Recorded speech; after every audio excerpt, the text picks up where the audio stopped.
Hi everyone, আজ মহালয়া অর্থাৎ দেবী পক্ষের শুভ সূচনা হলো আজ থেকেই। সকলকে জানাই মহালয়ার অনেক অনেক শুভেচ্ছা। মহালয়া দেখব বলেই ঘুম থেকে উঠে পড়েছিলাম ভোরবেলায়, কিন্তু দেখলাম বাইরে প্রচণ্ড বৃষ্টি পড়ছে আর বিদ্যুৎও চমকাচ্ছে, তাই কেবিল অফ। কিন্তু মহালয়া তো দেখবই, সেই ছোটোবেলাকার অভ্যেস।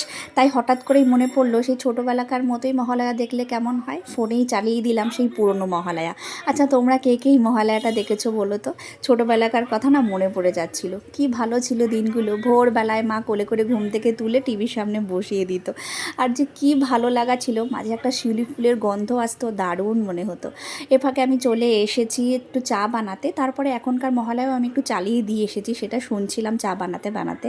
আর এখানে আমি বানাচ্ছি একটু ছাতু আমার জন্য, বর চা খাবে, ও চা ছাড়াটা একদম চলতেই পারে না।